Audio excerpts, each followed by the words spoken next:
音控试音一下，有声音吗？有声音了哈。OK， 好，谢谢。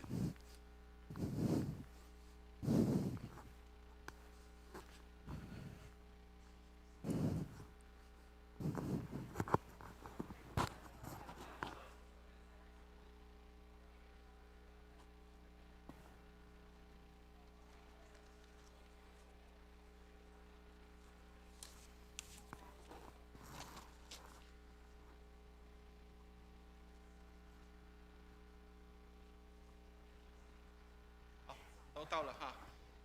好，同工们，我们来预备心祷告一下啊。今天是我们政府解禁了，而且也是我们第一次要在这段疫情当中。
奉主的名，我们开始今天的主日崇拜。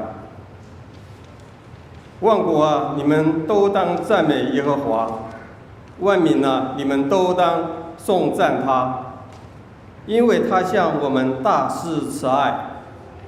耶和华的诚实存到永远，你们要赞美耶和华。吹号角。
让我们一起来做一个祷告。天父上帝，我们谢谢你，因你满有恩典。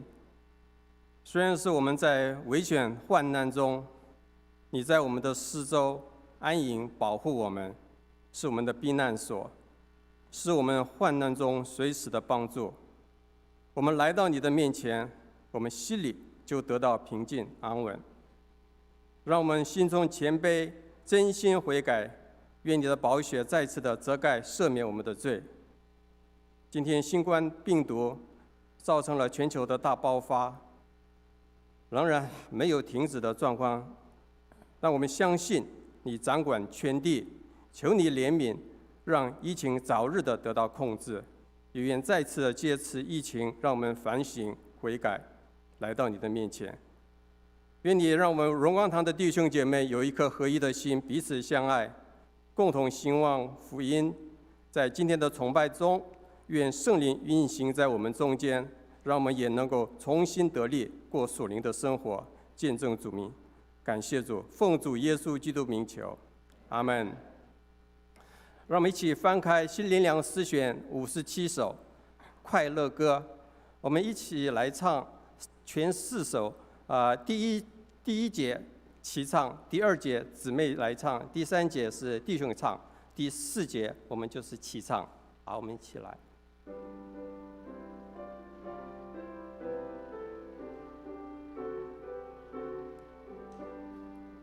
快乐快乐，我们崇拜荣耀慈爱大主宰，奉献心灵在主面前，不动把我向日开，守护一人罪恶有情，恳求救主小处境，万福之源永乐居住，赐下光明大无息。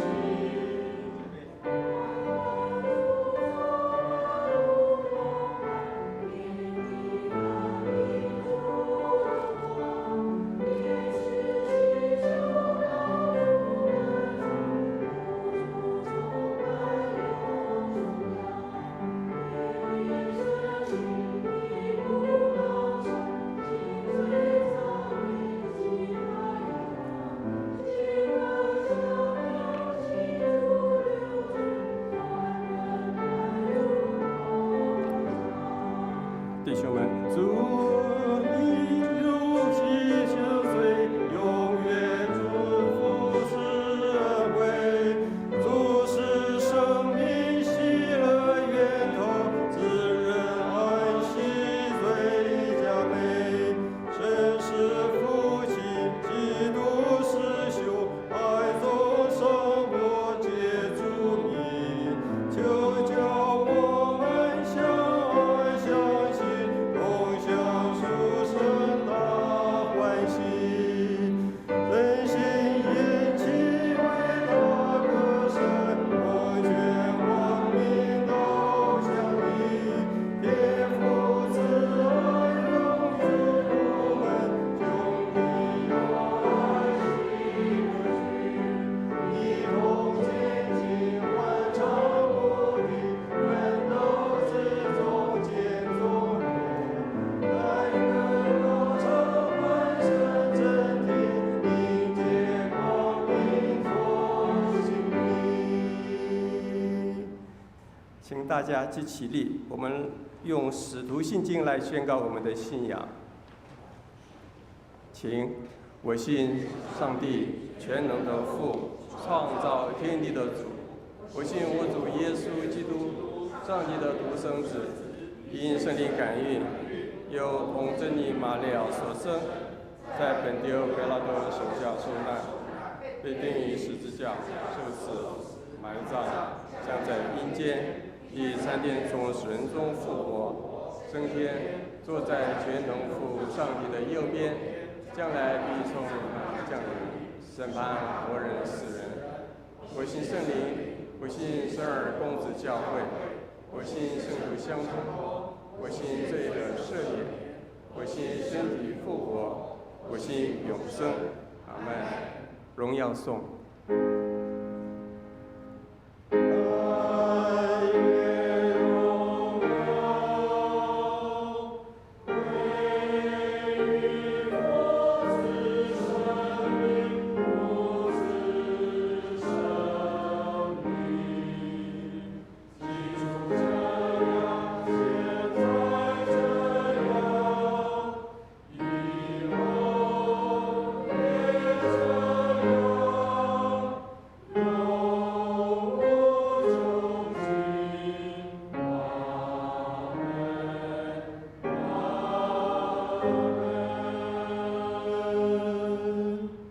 请坐。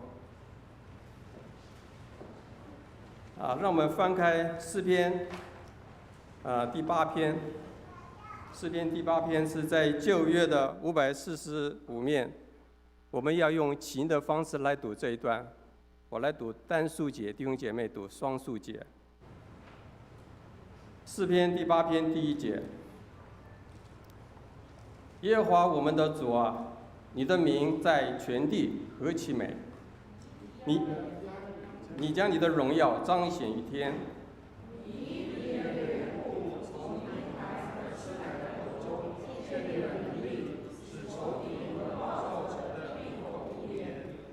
我观看你指头所造的天，并你所陈设的月亮星宿。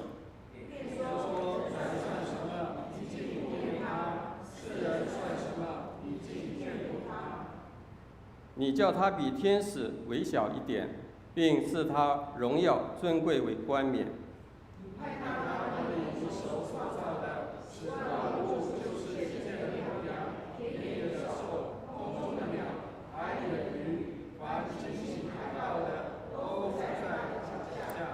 我们一起来读第9节：耶和华我们的主啊，你的名在全地何其美！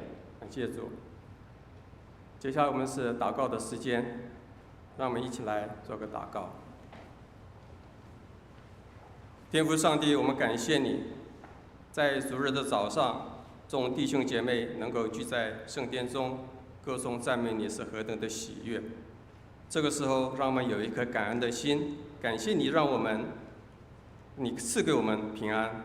我们心中虽然常有忧伤，但我们在你的那里得到安慰。也为着神的国度要向你祷告，愿你纪念北非国家摩洛哥，基督的信仰能够进入他们的生命中，使他们能够得到基督的救恩。也求你祝福台湾，使台湾的政府官员可以秉公行义，也有智慧聪明，做出正确的决定跟政策，同时也是一个清廉的政府，没有贪婪浮夸，做合主心意的事，整个的国家因此而蒙福。高雄昨天经过了罢免市长的投票，有很多人难过，再次的有一些族群上面的和谐的问题。主啊，我们也只能将这些状况交托在主你的手中，求你怜悯带领。主，我们也为着台湾卫理公会北2郊区的大智卫理堂来祷告，求你祝福他们在当地所有的服事。愿主祝福王献之牧师以及所有的传道同工身心健康，服事有力。目前全球仍然笼罩在一个不安定的新冠肺炎的疫情爆发当中，特别是中美洲跟非洲都开始严重，求你怜悯，赐给当地政府智慧的心，处理当前的难题，使疫情得到控制。我们也为着荣光堂55周年纪念来祷告，献上我们的感恩，愿你的殿被建立，成为社区的祝福，彰显你的荣耀，让更多的社区朋友愿意走进教会，得到福音。求你赐福每一位参与服事的牧师、传道跟执事同工们，都有属灵的智慧、聪明，为你所用，共同来复兴福音。今天的圣餐主日礼仪也交在主你的手中，让我们再次的纪念你的死是为了我们的罪，让我们了解你的宝血，接近我们，且从死里复活，使我们有了得救跟永生的盼望。这一切是奉主耶稣基督的名求的，阿们。让我们一起用主祷文来结束我们这段的祷告。天上的父，人人都尊你的名为圣，愿你的国降临，愿你的旨意行在地上，如同行在天上。我们日用的饮食，今日赐给我们，免我们的债，如同我们免了人的债，不叫我们遇见试探，救我们脱离凶恶。因为国度、权柄、荣耀，全是你的，直到永远。阿们。好，接下来今天的经课，我们要请何兆鼎弟兄来为我们读《创世纪》跟《哥林多后书》两段经文，请。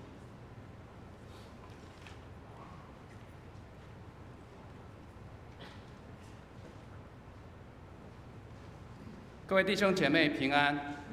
今日的经课第一处在旧约第1页，创世纪第1章第1节到第2章的第4节前半。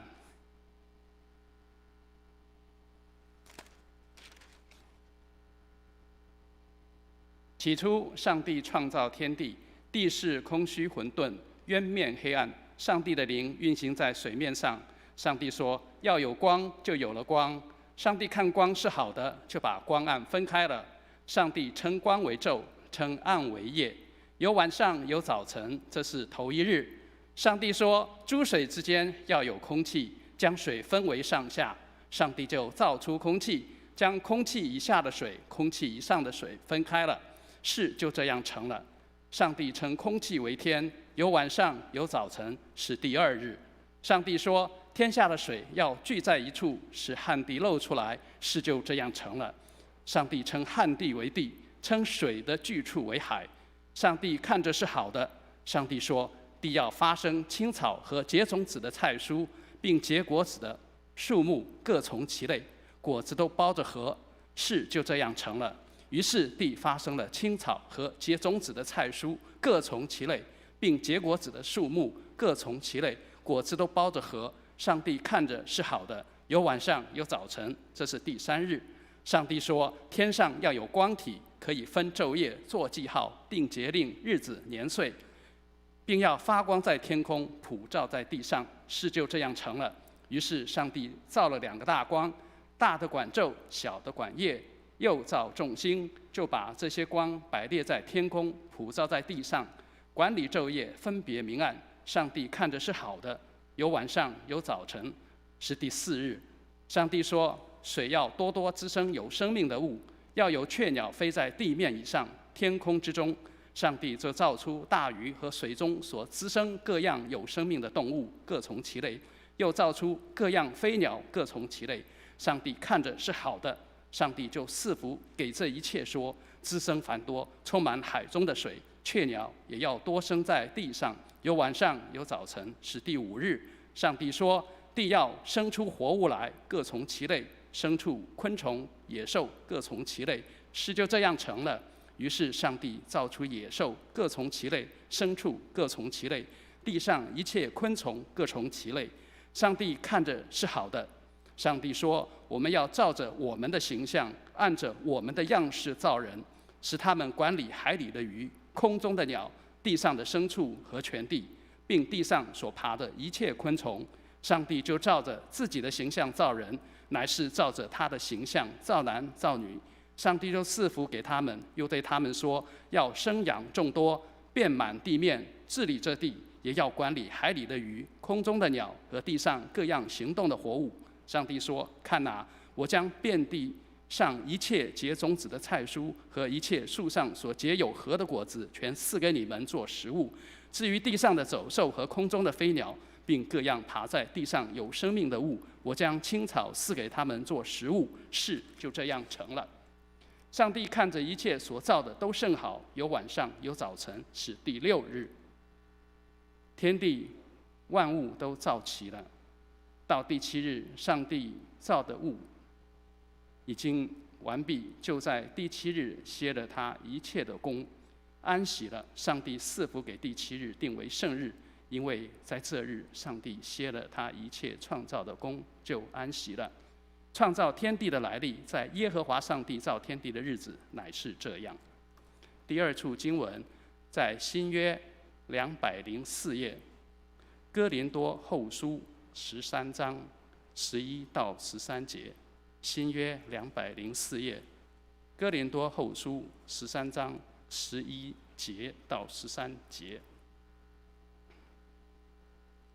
还有末了的话，愿弟兄们都喜乐，要做完全人，要受安慰，要同心合意，要彼此和睦。如此仁爱和平的上帝必常与你们同在。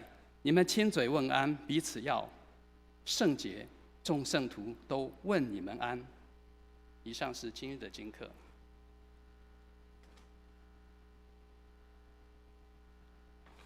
谢谢何弟兄。我们今天的经文是在马太福音的28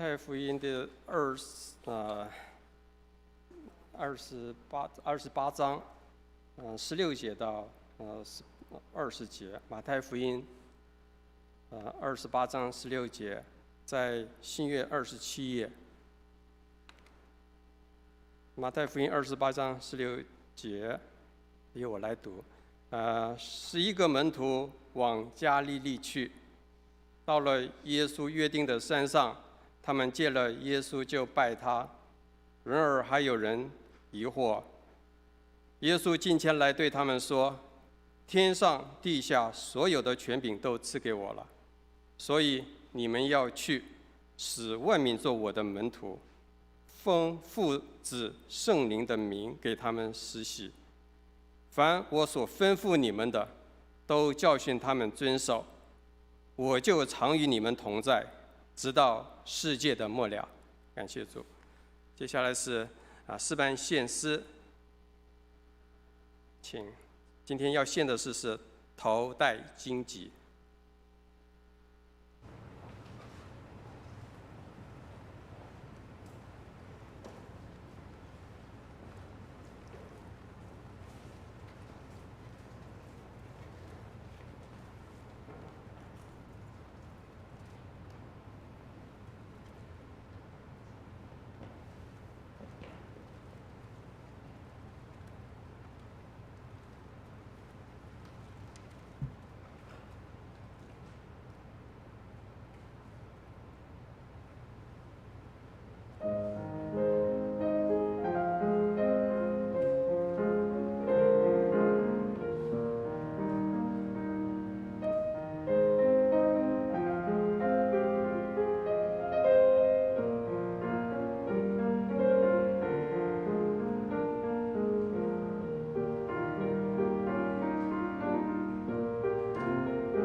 感谢主。接下来我们把时间交给牧师，他要传讲今天的信息是进入丰收的命定。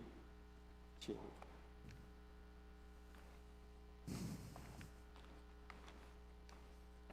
弟兄姐妹平安，很高兴跟大家一起在主日早上见面。今天也是一个很特殊的日子，很特别的日子，因为我们政府已经规定我们可以不用再一定要戴口罩，但是还是可以戴了哈，不是说宣布不用戴就大家就不戴了，我们还是要用很高规格的方式来做保护哈，所以我们还是请大家就是尽量可能的话，我们还是要戴着这个口罩，保护我们自己，然后也保护我们周边的人安全。但是至少是一个好消息，就是我们可以解禁，可以有一些地方可以不用再那么样的拘束，或者是我们可以到别的地方可以去游玩啊，或者是可以搭公共交通工具，就不会再觉得有那么样的一个压力，或者是说好像觉得很害怕。也表示我们台湾在这一段的时间里面，我们的防护是很成功的，所以感谢上帝，让我们可以脱离这样的一个疫情，然后有进入到比较正常的生活跟工作。但是我们仍然不要掉以轻心，因为我们有很多事情也是给我们有一些的警惕跟教训。全世界缴了很多的学费去学习怎么样去处理面对这样的事情，也告诉我们一个事情，就是不要去滥用上帝所给我们的资源。一个好的管理者应该是要管理上帝所创造的世界，而不是去滥用它。所以上帝帮助我们，让我们可以透过这样的一个疫情的关系，能够重新有一些新的反省跟新的省思。我很喜欢在我们早上的唱诗的时候，一起敬拜的时候，去看一下我们的一些诗歌跟歌词。各位知道，其实早上我们唱的那首快乐歌，大家可能常常在古典音乐会听到这一首歌。各位知道这首歌的作者是谁吗？贝多芬。对，他太好了。我们都很有音乐素养啊，都很了解说这些歌曲是那个谁去做出来的，或者是他的那个用意。但是很多人不晓得说，原来他做了这个歌，居然可以成为这个叫做诗歌，跟我们在唱诗的敬拜的这样的歌曲。所以千万不要把现在的那个流行歌曲，或是现在的教会里面一些一些的敬拜诗歌，觉得他们好像太新潮了。过去贝多芬他们这些人所做的也都是新潮的歌，只是他们把信仰的歌曲跟歌词放在里面啊。所以当我们在敬拜的时候，不管我们唱的是新的歌或是旧的歌，只要是敬拜上帝的歌，都是美好的，都是敬拜上帝的歌曲。愿上帝祝福我们。好，所以我们今天是一个很特殊的日子，6月7号，我们今天开始解禁，同时我们也是今天恢复我们有圣餐礼拜。我们有将近2个月的时间没有举行圣餐礼拜。圣餐对我们众人来说是一个重要的时刻，就是我们与上帝一同坐席的，与耶稣基督一同坐席的这样的一个时间，表示我们与主的亲密的那样的一个时刻啊。所以上帝帮助我们，让我们能够重新的恢复，也让我们重新有新的反省跟调整。要记得我们是谁啊。好，所以我要请刚刚我们吹号角的弟兄或姐妹，如果你们有那个祷告巾，请你们给我一条好吗？我要做一下示范啊。好，各位，其实我们的今天的吹号角，也是我们在隔了2个月之后，能够有一个这样的时间，能够吹号角哈。好，谢谢。这个是我们刚刚的几位吹号角的这些弟兄姐妹，他们吹号角的一个祷告巾，他们披在身上。但是大家千万不要觉得说这个好像是牧师的那个披肩带那种一样的意思，并不是啊。这个是以色列人他们在祷告的时候他们会带上的祷告巾。但是各位如果有注意到，在祷告巾的下面有一条蓝色跟白色相间的这个带子，各位知道它是什么用意知道吗？它不是拿来做装饰的啊，不是说那个蓝白相间比较好看。它的用意就是这是以色列人的衣服上的一个装饰，然后一定要系上这条带子。这条带子的作用是让你记得你是谁。所以以色列人他们透过这一条带子，记得说我们是上帝的子民，我们是应当活出上帝子民的样式，我们是上帝国度的子民，所以应当活出基督的样式。所以透过这个祷告巾上面这些的穗子，它不是只有做装饰作用，而是时刻提醒自己说我是谁，我能够了解，我知道我是什么样身份的人。所以亲爱的弟兄姐妹，也许我们的穿着打扮跟其他人都一样，也许我们的吃饭或是喝水或是做其他的行动，我们都跟所有人都一样，但是要记得我们是谁。我们不是用这个叫做有形看得到的，这个当然是一个很好的提醒。如果可以的话，当然很多人可以在身上系一下这个穗子，让我们知道自己是谁。但是假设如果你没有系这个穗子的时候，你也要记得在属灵上，我们是属灵的儿女，是上帝的儿女，所以我们应当记得我们是谁，了解我们的身份，我们跟这个世界是不一样的。上帝帮助我们，让我们能够活出天国子民的样式。虽然人看不见，但是基督徒活出来的是那个看不见的世界的那样的生命。愿上帝祝福我们。好，谢谢。所以当我们的弟兄姐妹在吹祷告吹号角的时候，披上祷告巾，他们其实就在执行上帝儿女的一个角色。透过这样的吹号，让我们可以知道说，我们应当要来到上帝的面前，应该要时常记得我们自己是谁。所以上帝帮助我们，我们今天来做礼拜，也是让我们记得自己是谁，让我们可以在这里一起来敬拜上帝。愿上帝帮助我们。好，开始前一样跟大家分享一个笑话，一个故事只是一个笑话而已，千万不要太介意啊。如果有一些得罪的地方，不要太介意啊。如果各位知道有一些人他们喜欢去那个就是找中医，因为觉得中医比较这个温和，比较不会伤到身体，所以这个有一个人他就去找了中医，一个老中医，然后帮他把脉。那把脉的时候，这个老中医呢就跟他边把脉就跟他边讲说，你这个火气太旺所以这个要吃素一点的，不要吃太油腻的这个不要吃太多大鱼大肉，多喝水，多吃点素菜然后这个尽量呢运动，保持身体的健康。听起来都好有道理哇！每次这个中医在把脉都一定要交代这个东西。然后这个人他就问这个中医说：“那我到底是得了什么病呢？”结果呢，这个中医就跟他讲，他说：“因为你的收入太少，所以不要有太多的钱花在那个地方，免得心里面心火旺烧起来，让你自己没有办法很舒服。所以要尽量过这个简单的生活。”其实这也是给我们一个提醒，上帝帮助我们，让我们可以回到那个简单的生活。不见得简单就是不好，简单仍然可以过很好的生活，只是不要去浪费，要懂得怎么样去珍惜跟爱惜你所有的一切。愿上帝来祝福我们。好，我们一起举起圣经来祷告，愿上帝的话做我们的帮助和力量。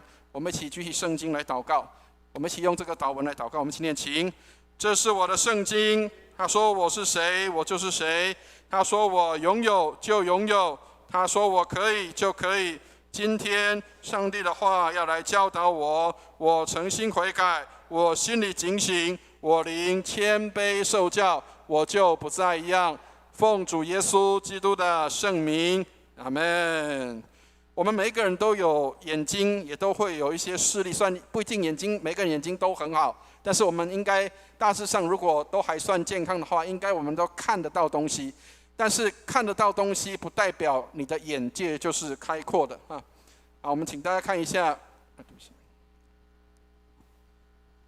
是我的问题，这个没有开好，请大家看一下这个小故事有2只野狼，他们到草原去的时候，有一只看到的都是草，没有羊，没有动物，所以他看到的东西就是一无所有，所以他觉得一切都没有什么可以吃的食物。但是另外一只野狼他看到的东西是什么？他看到的东西是有草就有动物，有草就有吃草的动物，有草就可以有一些动物会在那里生活或生存。所以一样的环境，一样的东西，每一个人看到的东西都会不太一样。有的人认为这个是没有办法的，这是没有救的，这是无法去改变什么的。但是有的人却会看到那是希望，那是一个开始。所以每一个人也许都有视力，但是不一定都会有视野。所以视力跟视野是不一样的。视力是我看得到的东西，但是视野是你从这个东西的背后，你看到了些什么。所以他鼓励说，视野能够超越现状，使人看到人生的目标。每个人都有眼睛，但是不一定都有眼光；每个人都有头脑，都有脑袋，但是不一定都会有智慧。求上帝帮助我们，让我们用超越的眼光去看所有的事情。那当然，我们也知道有很多事情不是如我们所期待，因为我们每一个人都会希望有一些剧本是照着我们自己的期待的方式去演的。包括像昨天，也许有一些人可能真的会觉得有点失望，或是投票的状况，或是一些的方式、一些的状况，让我们会觉得有的会心里高兴，有的会心里难过。但是不管是你的心里高兴或难过，我们总要有超越的眼光。我们要看到的是上帝掌权在人的世界，不是人自己做什么，而是上帝是超越的，他能够让我们看到，不论环境如何，上帝总是掌权的。愿上帝来帮助我们。所以我们今天要看的经文是相当重要的。各位，我们常常听到教会要去执行大使命，我们的这段的圣经，今天所读的经文就是所谓的大使命的经文。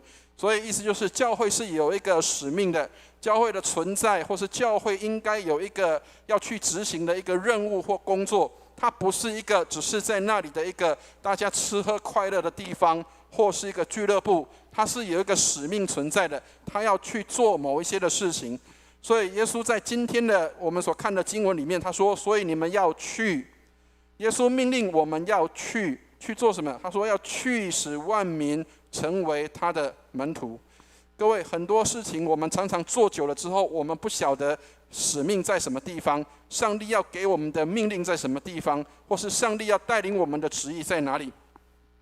曾经有过一个故事，在加州的海滩，那个很好的海滩旁边，因为常常有人去那边游泳，然后游泳的时候，很多人都会在那边，然后但是也会有很多一些这个救生员，因为游泳的时候总是会发生一些意外。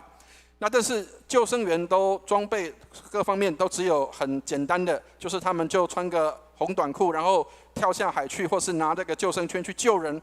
所以开始就有人觉得说，我们应该要为这些的救生员去预备一些东西，比如说他们应该要有休息的地方，他们不要都被日晒，所以应该要帮他们搭个帐篷应该要给他们有休息的地方。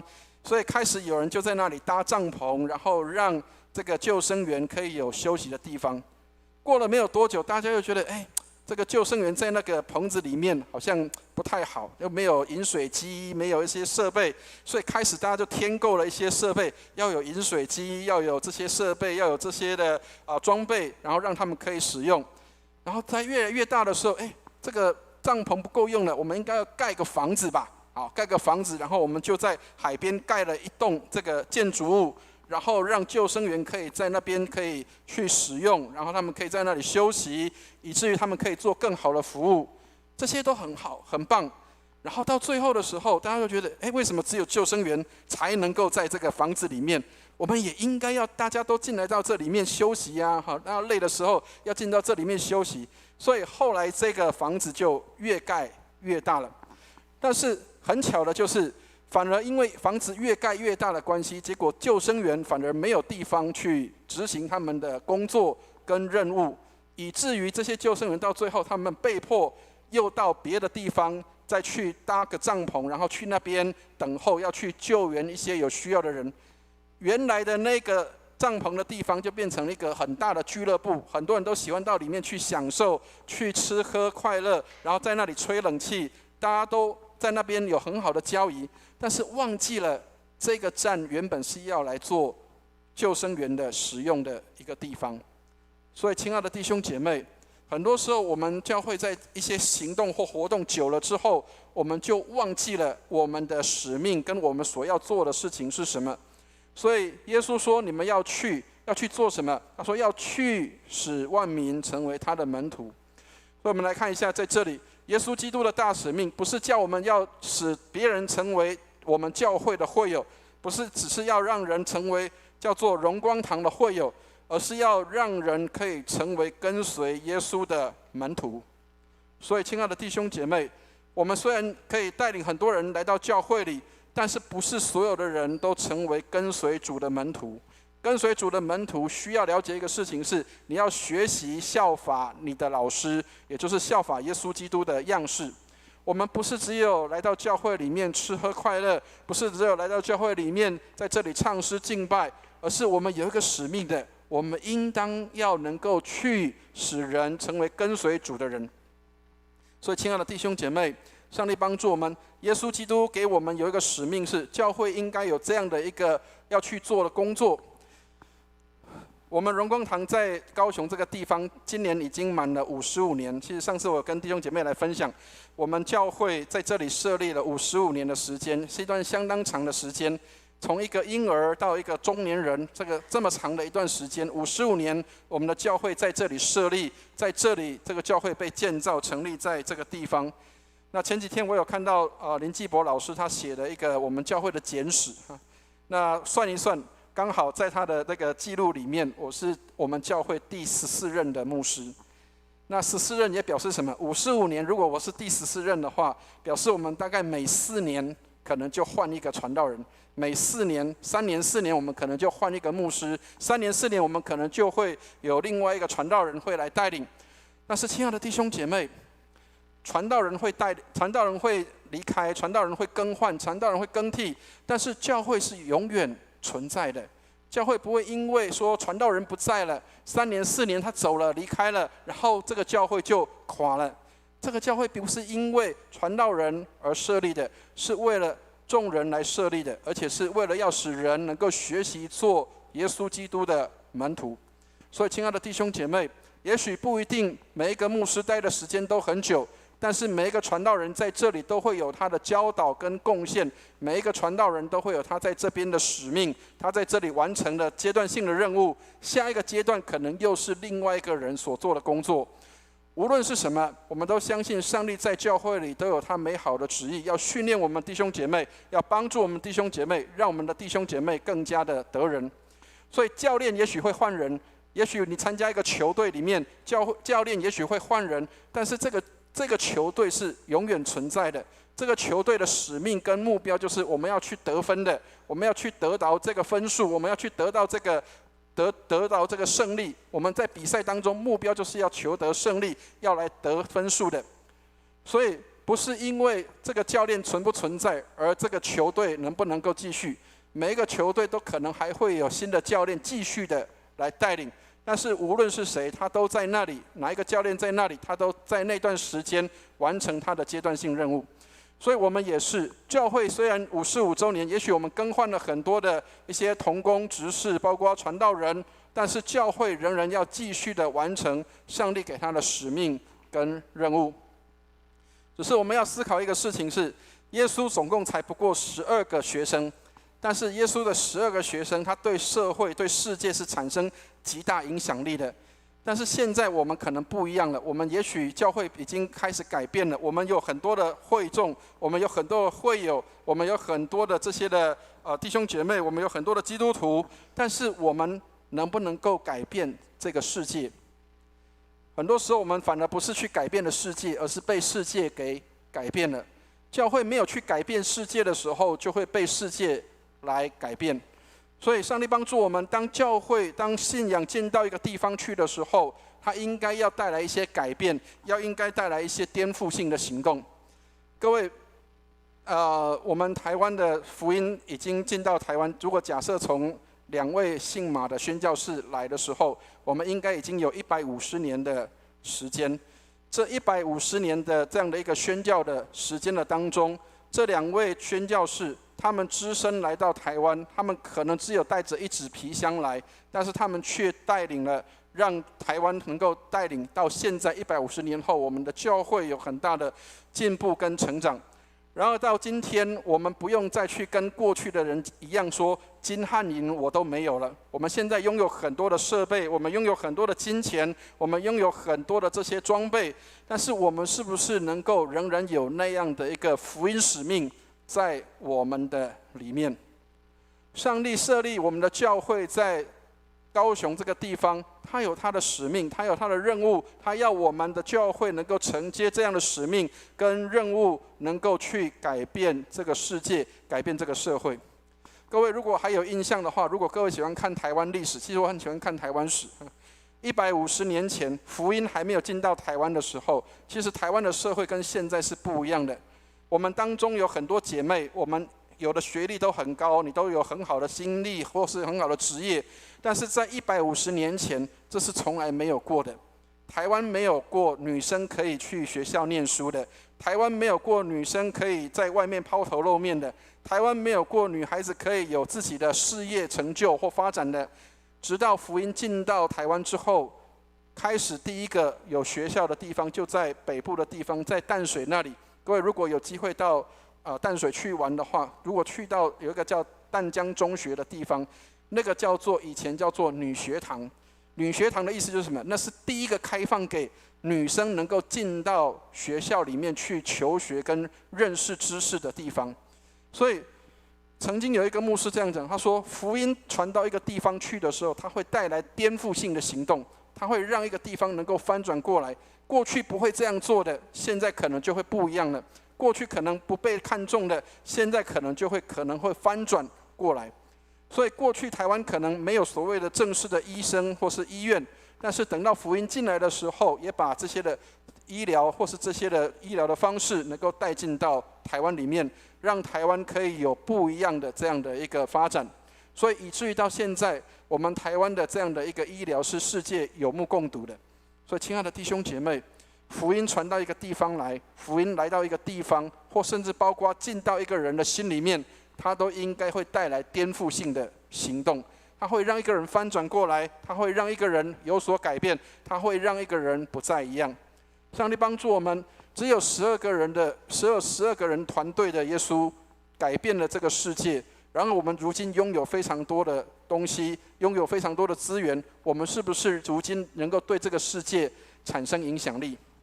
很多人会说，牧师啊，我不过就是一个开计程车的司机，我不过就是一个卖东西的小摊贩，我不过就是一个小人物，上帝怎么可能会使用我？很多时候我们常常限制上帝的作为，却不晓得上帝常常透过我们的工作，我们所做的事情，我们手中所经管的一切，来荣耀他的圣名。我曾经跟大家分享过一个案例，就是在台中的有一个那个逢甲夜市里面有一个摊位，那个弟兄他是做卖水果的水果摊的一个弟兄，然后他的水果都把它弄得很干干净净、漂漂亮亮，排得非常整齐，所以很多人喜欢去他的店里面去买这些水果。有一个牧师，他到这个弟兄的店里面去买水果，他并不知道这个人是基督徒，然后他就问这个老板说：“老板，你的水果为什么都这么漂亮、干干净净的？为什么都把这些水果都排得相当的好？”这个老板他就做见证了，他说：“因为我是基督徒，我要认真在我的工作上面来荣耀上帝。”所以他虽然只是卖水果摊的，他虽然只是卖水果的，但是他很认真把他的水果弄得干净漂亮，以至于他可以来荣耀上帝。亲爱的弟兄姐妹，上帝也会用一些小小的小人物来做极大的事情。我的母亲在台南她曾经跟我讲一个笑话，就是因为我们老家隔壁有一个美发院，然后各位知道，在美发院里面，很多姐妹们去那个美发院的时候，通常除了剪头发、染头发，可能还会包括洗头啊，或者是一些的服务。那个理发院是一个老人家开的，那这个老婆婆她在帮人家洗头发的时候，她就帮很多人洗头发，然后躺在那个地方要洗头的时候，这个老妈妈她是一个基督徒。他在洗头发的时候都会这样说，他说：“你要信耶稣，信耶稣很好的，信耶稣是会对你有帮助的啊！”你知道那个躺在那边5分钟的时间，他就可以跟人家传福音做见证。所以千万不要觉得说，好像只有哪些人才可以传福音做见证。事实上，你帮人家洗头的人，你都可以传福音做见证。所以不管他愿不愿意啦，至少那5分钟他一定要在那个地方。你就会发现说，上帝有时候透过你的服事，能够来祝福许多的人。好，我们看这一页的地方。所以耶稣说要去使万民做他的门徒。耶稣也同样告诉我们说，要收的庄稼很多，做工的人很少。所以我们会看到有很多人需要福音，有很多人需要认识上帝，有很多人需要认识耶稣，但是他们始终还是不认识、不明白，因为我们要去收的庄稼是很多的，但是要去这样做的人是很少的。千万不要觉得说只有牧师才可以带领别人这个叫做这个决志祷告，或者是带领人家来信主传福音。我们每一个人都有这样的机会。当你参与在上帝的大使命，参与在耶稣基督的大使命的时候，你会发现那是令人兴奋的一个工作。当你能够去服侍人，让人认识上帝的时候，那个生命的改变跟调整，那是一个很美好的事情。就像我们自己生命也被上帝改变一样，当你看到有人的生命被上帝改变的时候，那是一件兴奋的事情。所以刚刚提到了福音进到一个地方，或是进到人的生命里面，它应该带来的是一个颠覆性的行动。所以要收的庄稼很多，做工的人很少。耶稣基督期待我们都能够成为一个做工的人，而不是只是坐在那里看别人做工。所以教会的存在不是只是为了办活动，而是为了要能够承继耶稣基督的大使命。所以亲爱的弟兄姐妹，教会的活动不一定要很多，但是我们的每一个活动都要专注在耶稣基督的大使命上面，让人有机会能够得着福音，让人有机会可以认识福音。所以上帝帮助我们，耶稣基督说你要去使万民做主的门徒。有时候不一定人家会到我们这边来，但是我们是可以去接触人的。所以这是一个漫画图片哈。有的教会也许盖了很大间，因为它要容纳跟容量更多的人可以进到教会里面来。右边的这个图里面那个教会很大一间，它要容纳很多人，也许它是300-400人的容量，但是有一天它饱了超过了的时候，它还是容不下的。另外那间教会瘦小的，但是它可以被拆出去，它是有人可以出去的，它是可以去服侍这个世界的，它是可以进到这个世界去产生影响力的。所以也许我们的礼拜堂再怎么大，我们的荣光堂，我们现在的建筑物，也许我们可以坐满400人，但是超过400人以后，我们怎么再去接纳这些人？其实最好的方式就是我们能够差派出去，接受差派跟装备，以至于我们能够出去帮助更多的人能够进到教会里面。教会的容量有限，礼拜堂的容量有限，但是教会是无限的，教会是没有限制的。所以亲爱的弟兄姐妹，让你的教会成为一个可以走出去的、可以接触人群的教会，而不是我们要盖更大的礼拜堂来容纳更多的人。再大的礼拜堂都容纳不了所有的世界上的人，只有出去才能够去接触到一些有需要的人。所以亲爱的弟兄姐妹，上帝帮助我们，我们不一定要成为最大的教会，但是我们需要成为一个具有影响力的教会。在桃园的时候，我们有一个姐妹，她是一个公司的会计，那她有闲暇的时候，她就会跟我们家师母一起去学校当那个得胜者的志工。那各位知道，去学校当得胜者志工，学校当然很欢迎，他也会邀请这些老师们，会一起跟他们有吃这个营养午餐的时间。所以这个姐妹她去服侍完之后，她除了在那里吃营养午餐，她还会特别再带一个空的那个便当盒，然后去装便当。很多人看到她这个行为的时候，会觉得啊，你是吃不饱吗？你还要再带一个便当回家，你还要再带一个便当走。其实并不是这样。这个姐妹她把那个便当装完之后，她带回到家里面，顺道就送给教会里面有一个原住民的妈妈、单亲妈妈的家里面，然后送给那个家庭里面的孩子跟妈妈，让他们在那一餐的晚餐可以吃饱。所以她也许她做的事情不见得是一个很明显的或是一个很大的事情，但是她把她手中可以做的，可以服侍到一些有需要的人身上。所以千万不要觉得说我要成为一个医生，或是要成为一个什么样的角色，或是要成为一个政治家，或是成为一个什么样的人，我才能够对别人产生影响力。即使你只是一个小小的便当，你可能都会对人产生一些的影响跟帮助。所以上帝帮助我们，让我们不是小看我们自己，我们是可以被差派出去的，可以去服侍的。所以我们在教会里面要思想一个事情，就是我们有没有把最好的人差派出去，还是只是把它守在教会的里面？我们当然希望教会里面有很多的弟兄姐妹都是能够留在教会里面服侍的，但是我们是不是能够愿意放手，让上帝来使用我们的弟兄姐妹，当他们被差派，无论去到哪里，或者是他们搬家去到别的地方去的时候，他们就在那里能够来成为许多人的祝福跟帮助。上帝帮助我们，让我们的教会能够成为一个走出去的教会，而不是只是一个守在这个地方，大家在这里交易交谈，但是我们没有办法去对世界产生影响力的。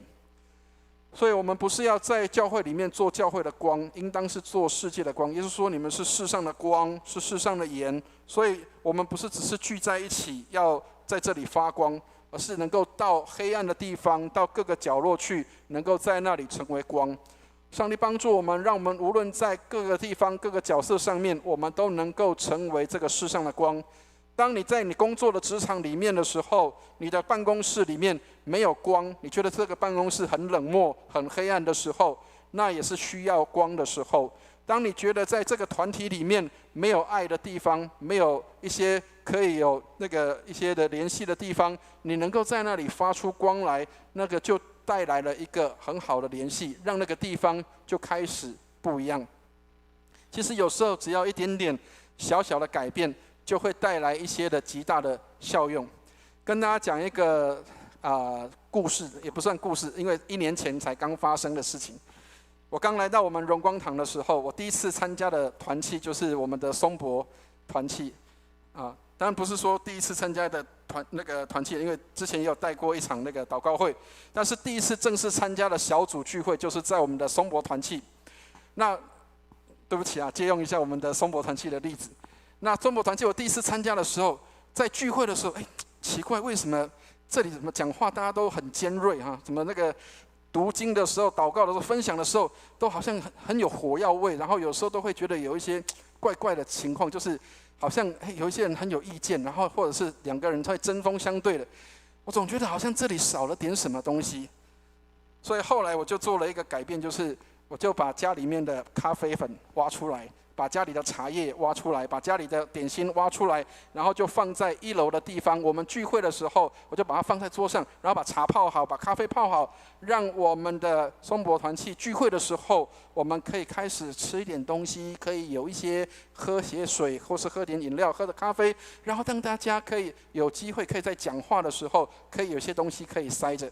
各位知道，在吃东西的时候，嘴巴总是没有办法讲太多话，所以就开始就发现氛围就好起来了。有一些人他就开始不太讲话了，他就开始专注在吃点心、喝水，但是就会开始会去听别人讲话。所以一个小小的改变，可以让这个团体会开始有一点不一样。我们现在的松柏团契相当的兴旺，现在已经有10几位的这些长辈弟兄姐妹在那里服侍跟侍奉，甚至他们也愿意能够参与教会的一些服侍跟侍奉。去年我还记得，去年的时候，他们常常会讲说我们已经年纪大了，老了不行了。但是后来改变的时候，他们已经跟教会申请说，1季可以排他们有1次的献诗跟来敬拜。所以你就可以发现，当你做一点小小的改变的时候，在那个地方就会产生不一样的影响在那里。所以亲爱的弟兄姐妹，当你投入在一个团体里的时候，如果你发现这个团体是冷漠的，如果你发现这个团体缺乏一些东西，当你愿意在那里投入的时候，当它改变的时候，你会发现它是一个不一样的，不再是一样的一个团体。所以亲爱的弟兄姐妹，上帝帮助我们，不是只有去做教会的光，而是能够进到世界，能够成为这个世上的光。所以教会要去做的，不是只是把人带进教会里，而是我们怎么样去透过我们所做的，使人得益处、得帮助。包括现在我们已经有很多的活动恢复了，我们的制服艺人也开始恢复，我们成人主日学等一下也开始要上课，我们都渐渐的恢复这些的课程跟工作。但是我们要做的是，让人可以因我们的服事得祝福、得帮助。所以上帝帮助我们，也许很多人期待着我们能够在教会里面有很多的交谊或是交通，但是更好的是，我们能够把一些在外围周围的人，再把他带进到教会或团契里面来。所以亲爱的弟兄姐妹，不要让我们的小组或是教会成为只是一群俱乐部的成员，而是要让我们成为被上帝使用的器皿，能够让人有机会进到我们当中，就得着福音的。还有很多的人还没有认识福音，所以千万不要只有堂会的思维。所谓堂会思维，就是我的教会好就好了，我不管别人的需要。今天我们在这里，无论我们在这里的时间有多久，或是有多长，也许我们弟兄姐妹当中也是一样。也许你会因为不可抗力的原因，比如说你可能会搬家，或是调职，或是因为有一些工作需要改变。但是无论是什么，你都可以成为你新去的那个地方，或是你未来要去的那个地方的祝福。我们现在所受的这些的装备跟训练，也都要为将来做效力的。上帝帮助我们，让我们能够看到上帝使用我们，要来带来更大的祝福。所以今天教会仍然要改变，不是只有过去改革教会的时候那段时间要改变，教会仍然时常要改变。常常记得我们最早的使命是什么？上帝给我们的使命，不是只是要我们在这里一起这个聚会吃喝快乐，而是要能够出去，使人成为主基督的门徒。所以我们期待教会不是只是让人来承认说，我们的设备很棒，我们的这个桌椅很好，我们的投影很好，我们的音响很好，我们什么东西很棒，设备很好。我们期待教会让人产生的一个感受，就是来到这里，他能够听到上帝的福音；来到这里，他能够生命改变；来到这里，他能够有一群爱他的人，他知道他不孤单，他在人生的旅途上，他并不是孤单的。上帝帮助我们，让我们能够在教会里面多一些这些东西跟氛围在这当中，而不是我们只能够讲，我们的设备是很棒的，上帝给我们很好的建筑物，上帝给我们很好的设备。有一个弟兄他这样说，他说卫理公会，对不起，牧师站在台上讲这个，其实讲我自己的宗派，其实心里边有点难过哈。他说卫理公会叫做冷气强，讯息很弱，听得懂意思吗？冷气很好，哇，我们的设备很棒，但是我们的讯息影响不了世界。上帝帮助我们，其实基督徒应该是可以对世界产生影响力的，因为上帝帮助我们。所以我们来看今天的经文里面，第一个我们要先认识的，第一个门徒是一个改变生命的人。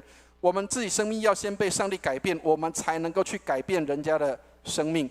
所以我们常常讲到那句话叫做生命影响生命，其实不是我们的生命能够去改变别人，我们没有什么好生命，只有谁的生命才改变人？耶稣的生命才能改变人。所以你能够改变人的生命，是你里面有耶稣的生命，你才能改变人，不是因为你可以去改变别人什么。所以主耶稣没有吩咐我们说要去使万民决志信主，他给我们的命令是要使万民来做主的门徒。跟随耶稣不是只是在课室里面上课，而是每一天背着十字架的过程。所以当你信耶稣的时候，你是需要付代价的，你那个付的代价就是你要背起十字架来跟随主。也许你不会被这个世界跟接纳跟容许，或是你的观点想法跟这个世界是不一样的，但是这些都是要跟随耶稣的代价。所以千万不要觉得说信耶稣是好像无灾无病尽前无事的度日，每一天都快快乐乐，不见得。你每一天都会遇到要背十字架的时候，你每一天都会遇到要受苦的时候，你每一天都会遇到会跟别人的价值观标准是不一样的。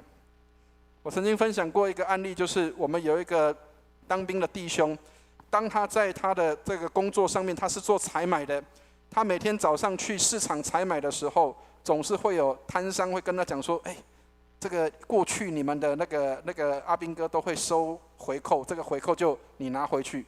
你知道他心里面很难过，就是我是基督徒，我到底该不该拿这样的一个东西？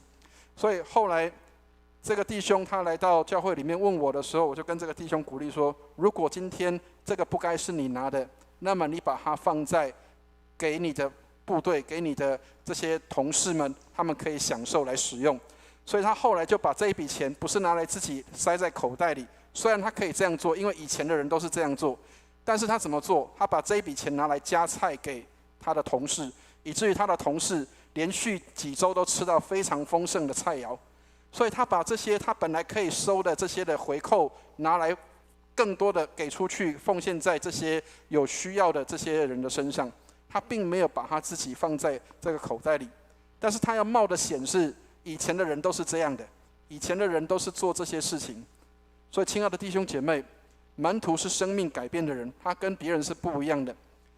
所以我们的会主约翰卫斯理说，不是借着使人成为，不是教会转化世界，不是要使人成为基督教徒，而是要使人成为耶稣基督的门徒。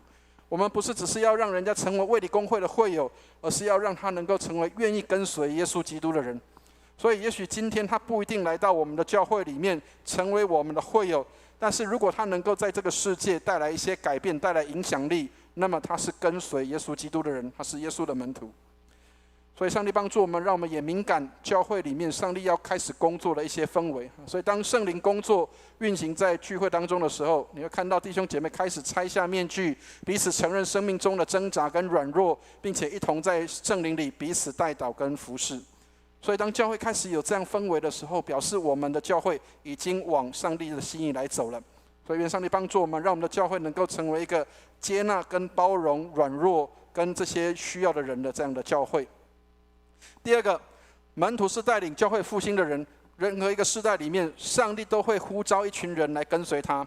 所以我们要问自己，是我愿不愿意成为跟随主的人？我愿不愿意成为跟随主的门徒？任何一个世代的里面，上帝都要寻找这样的人。前几天我才跟一个执事这样讲，我说人都要找方法，包括教会增长的方法，包括教会复兴的方法，但是上帝在找的是一个对的人。上帝要找的是一个愿意被他使用、一个对的人。所以亲爱的弟兄姐妹，不要只是找方法，而我们要成为那个对的人，让上帝来使用我们。所以教会的属灵复兴不是我们用什么方法或活动，而是问我们在哪里得罪主了，我们需要认罪悔改，在上帝的面前。所以上帝帮助我们，透过今天的圣餐，我们也要做这样的一个认罪悔改，求上帝帮助我们重新来反省我们自己。所以复兴的教会不是因为有多少人在教会聚会，而是我们能够出去传福音的人有多少，能够影响这个世界的人能够有多少。第三个我们要了解的事情就是，今天教会需要的不是更多从神学院训练出来的传道人，而是要从教会栽培出来的门徒。我们在教会里面能够有多少人愿意走出去到世界里面去接触这个世界，让这个世界因着有我们而带来改变。所以门徒是预备成为服事工人的人，不是只有停留在这个教会里面课室里面，而是我们能够走出去的。所以路加福音9章1到21节里面提到说，耶稣差遣12个门徒，给他们权柄，让他们可以去赶逐污鬼，可以去服侍一些有需要的人，可以去医病，可以去传福音给人。这些都是要走出去的，不是只有在礼拜堂里面。礼拜堂里面不太需要医病赶鬼跟去传福音的，我们在教堂的外面有更多的一群人是需要这样的服事的。上帝给教会恩赐，是让教会有更多机会这样去服事人。虽然教会也有这样的需要，但是更多的是在教会以外有更多的人，他们需要这样的服事跟侍奉。所以上帝帮助我们，耶稣差派12个门徒出去，他从此也差派我们要继续的往前走。所以我们不是只有停留在这个地方，我们要思考的事情是，我们有多少是能够有各样诸般的智慧，能够劝诫个人、教导个人，把个人完完全全的领到上帝的面前。所以上帝帮助我们，让我们不是只有停留在这里，上帝要给我们有一个命定，让我们去得着更多的人到他的里面来。所以结论的地方，请大家看一下，耶稣没有礼拜堂，但是他栽培一群有能力的门徒，影响力的门徒。上帝帮助我们，也许有一天有比我们更美更好的礼拜堂会出现。卫理公会常常会有盖礼拜堂的这样的状况，也许会有比我们更美更好的。但是如果更好的事情，就是我们的教会能够成为一个有门徒产生的一个教会，能够带来影响力，让这个世界可以改变的。不是我们的礼拜堂更大更好，而是能够有人带来对世界的影响，那才是上帝的心意。所以愿上帝帮助我们，让我们不再是被人家说我们卫理公会叫做有钱的教会。其实卫理公会现在也没钱了，都没有钱了。所以没有钱的时候是最好的时候，没有钱才是我们应该回到上帝心意的时候。愿上帝帮助我们。所以曾经有一个神父，他对他那个时代的教宗这样说，他说他的教宗跟他说，这个某某神父，以后我们不用再讲金汉银我都没有了。但是呢，这个神父却跟他的教宗说，报告教宗，我们以后再也不能叫一个瘸腿的人从地上站起来。上帝帮助我们，让教会能够成为一个对人有帮助的，不是只有我们累积很多金银，而是我们成为一个具有影响力的教会。愿上帝帮助我们。我们一起来祷告。天父帮助我们，我们的教会要成为一个具有影响力的教会，我们也期待我们能够成为这样的一个教会。但是愿你帮助我们，让我们能够受装备、造就，为的是要让你能够差派我们出去，使我们能够有机会接触人，带领人能够来认识你。谢谢你给我们这样的使命，说要叫我们去，使万民做主你的门徒。给我们有这样的命定跟美好的旨意，让我们的教会活在你的里面。每个时刻，我们都能够成为得人的教会，造就人的教会，差遣人的教会。谢谢你垂听我们的祷告，带领我们在你里面蒙恩。祷告奉耶稣基督的圣名，阿们。感谢主，让我们能够知道耶稣最后给我们的大使命，就是要传福音。好，那我们把今天的金句背诵2次哈，在马太福音28章19到20节，我们一起来。所以你们要去，使万民做我的门徒，奉父子圣灵的名给他们实习。凡我所吩咐你们的，都教训他们遵守。我就常与你们同在，直到世界的末了。马太福音28章19到20节，我们再来一次。所以你们要去，使万民做我的门徒，奉父子圣灵的名给他们实习。凡我所吩咐你们的，都教训他们遵守。我就常与你们同在，直到世界的末了。马太福音28章19到20节。好，接下来我们是圣餐礼，让我们一起来翻开新灵粮诗选300首，我们一起来唱与主合一。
把时间交给牧师。弟兄姐妹，我们要预备心来领受圣餐。这是2个月之后，我们第一次解禁之后，可以开始领圣餐的时间。当然，我们还是要请大家按照我们的防疫规格哈。我们等一下还是会请我们有2位弟兄会在台前的地方帮大家上酒精，以至于我们在领餐的时候，我们每个人手都是干净的。都是无菌的，我们都可以来领这个圣餐。当然，我们的陪餐的同工，我们的执事们，他们也会用最高规格的方式来服侍大家，所以请大家不用担心，不用害怕。当然，牧师刚才也提到了，我们已经解禁了，但是不代表我们就可以掉以轻心。我们还是希望每一个人都是健健康康的，能够在上帝面前来侍奉跟服侍。所以把身体照顾好、建造好，也是上帝给我们的使命，让我们能够好好的爱惜身体，能够爱惜他所给我们的一切，能够管理他所赐给我们的一切。当然，我们在圣餐礼的时候，我们也要做一些的反省跟思想。刚刚提到150年前，马偕跟马雅各他们来到台湾的时候，特别在马偕博士在北部的服事跟侍奉，一开始并不是很顺利的。各位如果有看过马偕博士的一个记录，6月2号是他来到台湾的150年前的6月2号是他来到台湾的那样的时间，应该是140年前。但是他开始的前5年并没有很多的会友，他开始的前5年只有5位信徒、5位门徒跟着他，其中有一个人叫做这个陈清华，后来他也是当了传道人。当他要领受圣餐的时候，他在那里有一个痛悔跟痛哭，因为他说：“我不配来到上帝的面前，我不配来到耶稣基督的面前，他为我受死。”他说：“我是得罪上帝的人，我是犯罪的人，我不配来到上帝的面前。”后来马偕跟他的同学都来安慰这个陈清华牧师，后来他才愿意来领受这个圣餐。他带着谨慎跟恭敬的心来领受。这也给我们一个很好的提醒，亲爱的弟兄姐妹，我们没有一个人是完全的，包括刚刚牧师讲了，我是第14任，但是我们其实这14任来，我们的所有的牧长，我们所有的这些的前辈们，我们的这些的牧师们，我们没有一个是完全的，我们也没有任何一个人可以满所有的弟兄姐妹的意，我们没有办法做到让所有的人都很满意的。但是只有一件事情，就是我们衷心的来传递上帝的话语。所以也许牧师们不完全，也许他有很多的脾气个性，也许以前的牧师们有很多也是让弟兄姐妹有头痛的，或是有伤心的，或是有觉得有难过的。那么请弟兄姐妹也原谅你的牧师，因为你的牧师不是完全人。但是最美好的地方就是教会里面，我们透过彼此认罪，互相代求，使我们可以得着医治。我们的弟兄姐妹彼此间也是一样，55年来，也许我们当中会有一些的不同的意见，包括我们也许可能会有一些的仇恨，或是会有一些对别人做的事情的不满。求上帝都怜悯我们，让我们在爱里面得着恢复跟医治。所以圣餐是我们得恢复医治的一个很好的时刻，让我们能够安静心来到上帝的面前，重新来领受上帝的恩典。所以请大家来记得我们等一下要领餐的时候一样，我们从两边的走道进来。那我们会在前头的地方安排有喷酒精的同工会在这里帮你处理好你的手部的清洁，然后我们的同工会把饼给你，然后拿饼了之后，请你沾了杯，然后来吃。吃完之后，请你从两边回到你的座位上。我们期待我们不是发下去的原因，是因为我们要恭敬到主的面前，谦卑来祈求上帝的恩典。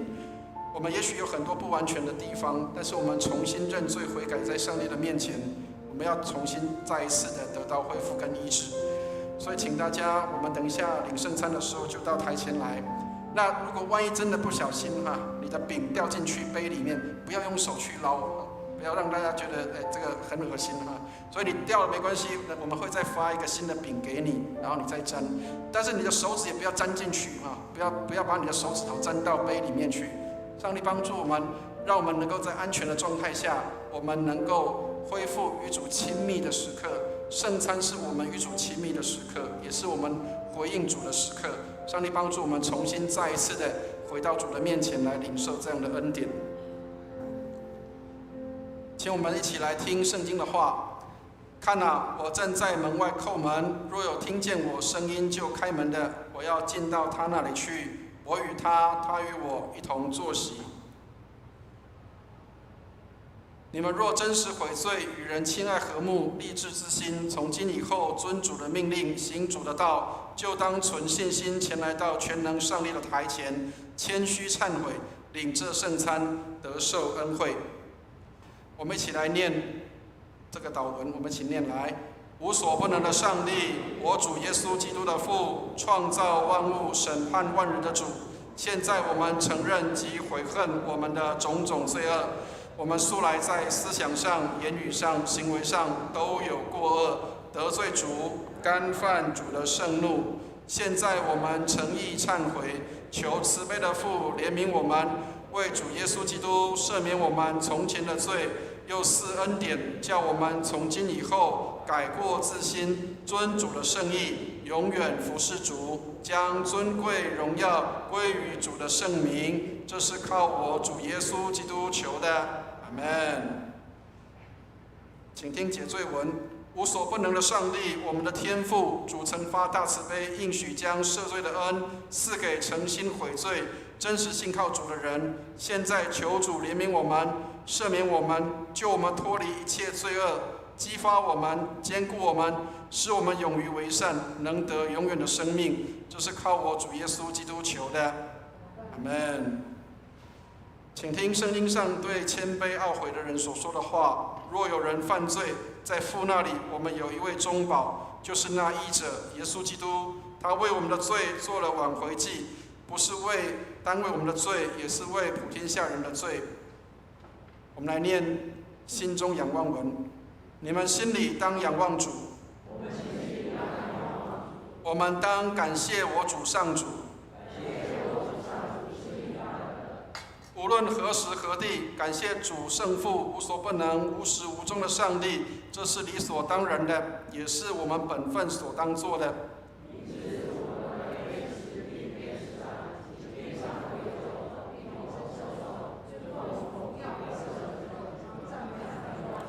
圣哉，圣哉，圣哉！天地万军的主，主的威严充满天地，愿荣耀归于至上的主。阿们。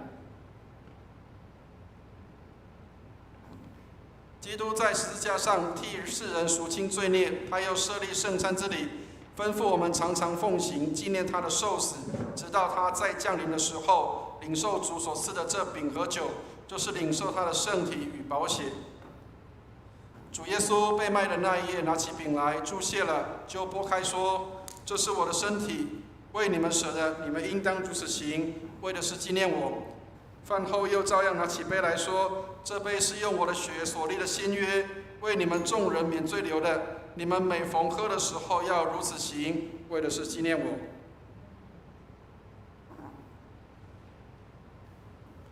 接下来我们预备心来分饼杯，我请我们的同工到台前来，我们预备来领受。还有我们为我们喷酒精的2位同工也请到台前来。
亲爱的弟兄姐妹，如果我们已经预备好，请我们就近到台前来领受饼杯。那当然，我们还是要按照防疫的做法，请我们先喷了酒精之后，再到台前来我们的同工会把饼递给你，然后你再来沾杯。愿上帝帮助我们，让我们可以在主里面来领受上帝的丰盛的恩典。这是主耶稣的身体为我们舍的，保守我们十分的平安。耶稣的宝血为我们免罪流的，保守我们十分的平安。这是主耶稣的身体为我们舍的，保守我们十分的平安。耶稣的宝血为我们免罪流的，保守我们十分的平安。请我们依序能够来到台前哈，那我们会给你饼跟杯，要是沾的时候，请我们就轻沾，然后我们就用这个方式来领受这个饼杯。耶稣的身体为我们舍的，保守我们十分的平安；耶稣的宝血为我们免罪流的，保守我们十分的平安。我们请4楼的弟兄姐妹也能够来跟我们一起来领受饼杯。然后当你沾的时候千万不要放太进去我们就是稍微有沾到为原则，然后让我们可以用安全的方式来领这个饼跟杯。愿上帝帮助我们。然后如果没有的时候，请稍后如果还在前面等待，就请大家能够稍后，让我们每一个人都能够领受这个饼杯。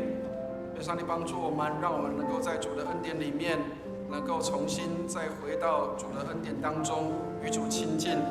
这是主耶稣的身体为我们舍的，保守我们十分的平安；耶稣的宝血为我们免罪流的，保守我们十分的平安。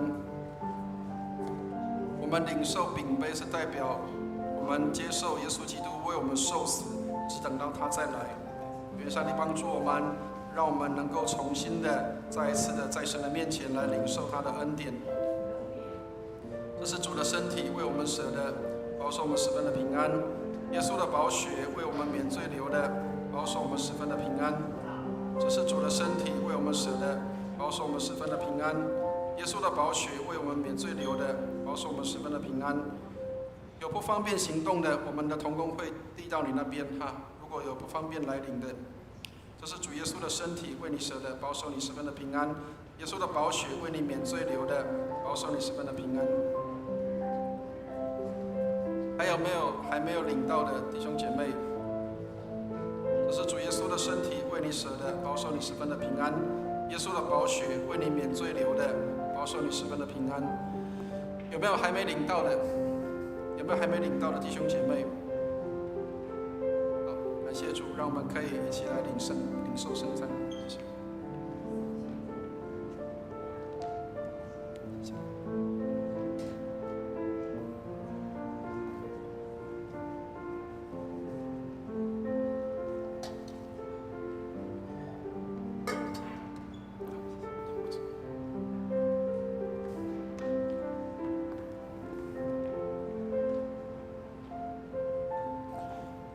弟兄姐妹，请我们一起来念奉献求恩文。我们一起念，请赞美和感谢主，借着主耶稣基督舍身流血，得蒙赦罪与诸般的恩赐。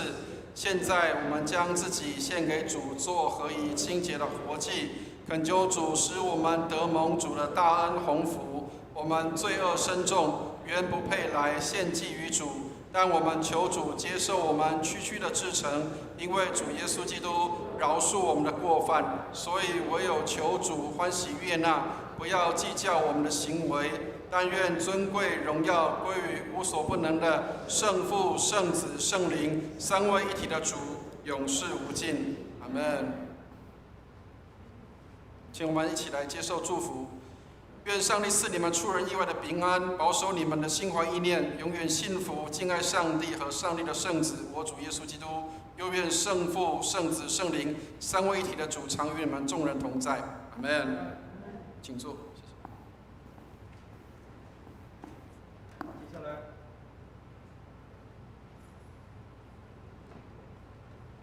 接下来是回应奉献我们来唱心灵粮食选197首，诸天宣扬。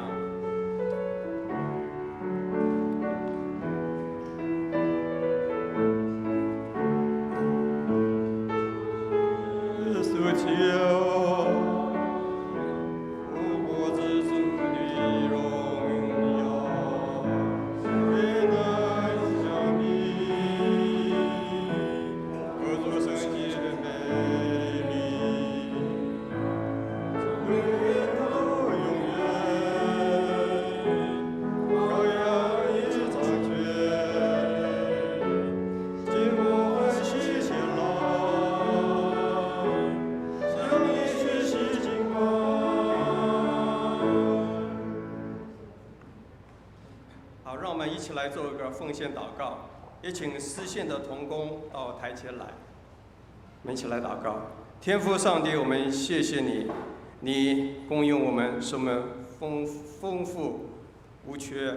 主啊，这个时间我们也把我们从你那边得到的奉献一部分用在圣工上，求你祝福带领每一位。我们感谢你。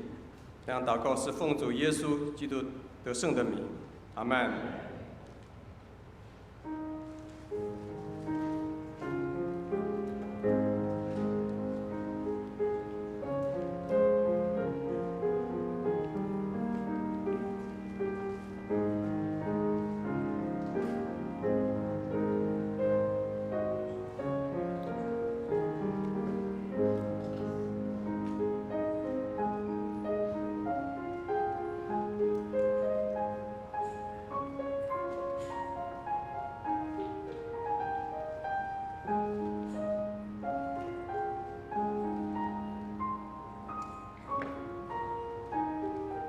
请起立，我们一起来唱《向主献陈歌》。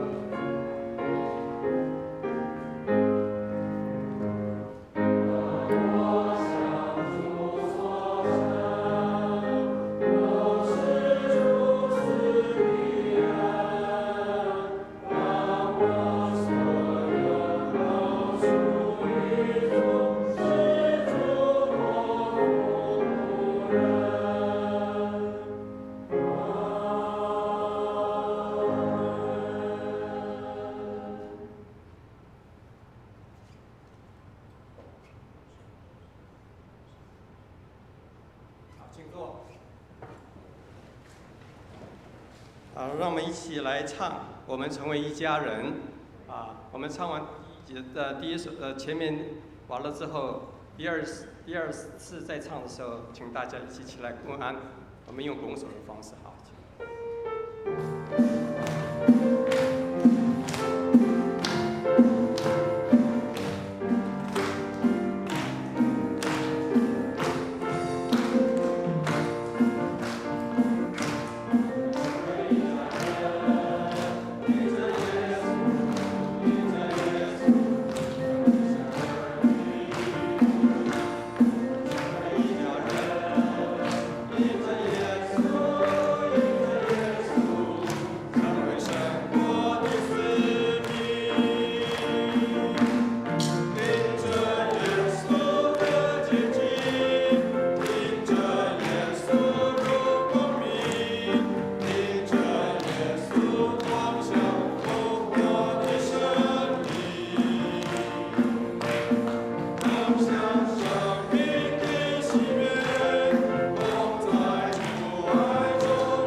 请坐。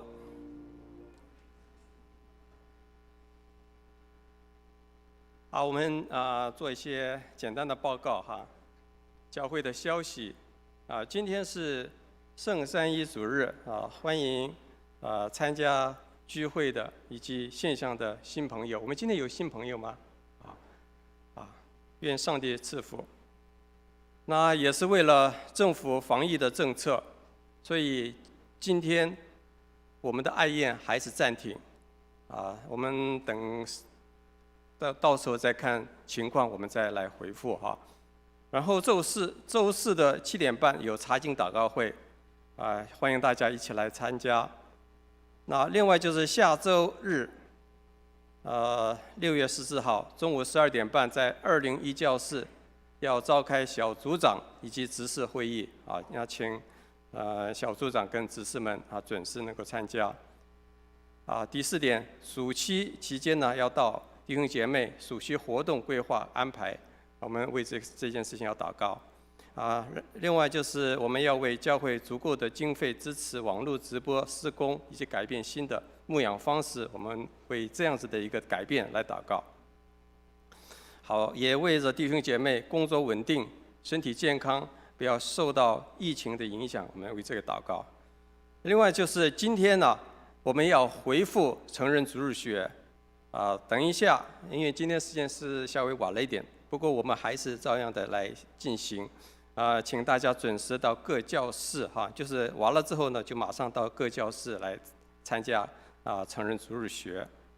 好，那另外6月21号是教会的55周年堂庆，那我们要为这个祷告。这次因为疫情的原因所以我们是缩小范围。那我们有台语堂请高真营传道来证道，国语堂呢我们是请我们的会督潘君华会督来证道，同时我们也邀请凤山卫理堂的弟兄姐妹一起来回到我们荣光堂，一起来参加堂庆。好，第4点，我们本堂吴婉莹姐妹曾经担任过专业的声乐老师及指挥那希望能够在教会训练爱乐者的发音练习，那就请大家尽量能够报名参加。是在开课时间实际上是应该是在下周6吧6月13号起，每周6下午2点半到4点钟好，那另外就是林雅卫生所在6月20号星期六上午8点半会借用本堂1楼大厅举行黎明健检，那欢迎有需要的会友可以携带身份证健保卡来参加这个检查。好，那接下来字体的消息暑期期间将到，弟兄姐妹暑期活动的规划及安排，我们也要为这个顺利来祷告。另外就是李孝义他6月份有消防特考，我们为此代祷另外我们要为身体不适的弟兄姐妹我们为着他们的身体来代祷，请大家自行参与，以及为今年升学的学青来祷告。我们把这一切都求主来带领。好，接下来牧师有没有？好，那我们就请起立我们一起来唱《山以颂》。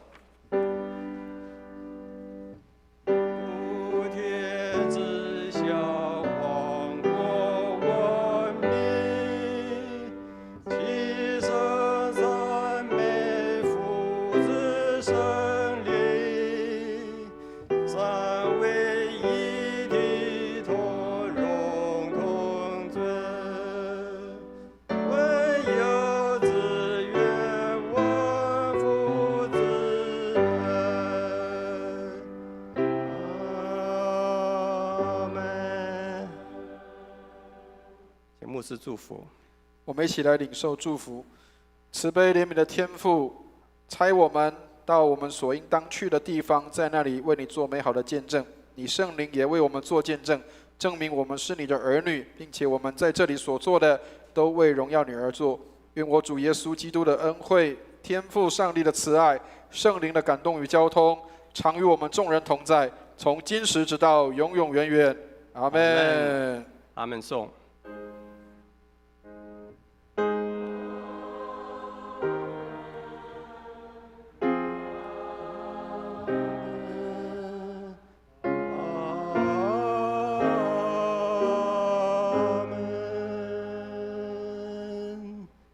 请坐。在订阅中，请为病痛请我们继续为有病痛的弟兄姐妹祷告。如果是有需要代祷的，也请到台前来，牧师会为你祷告。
喂啊，对不起，请大家现在就可以移步到这个教室。我们的教室有201，还有203，还有205请大家就是按照之前上过的课可以就是到各个教室去。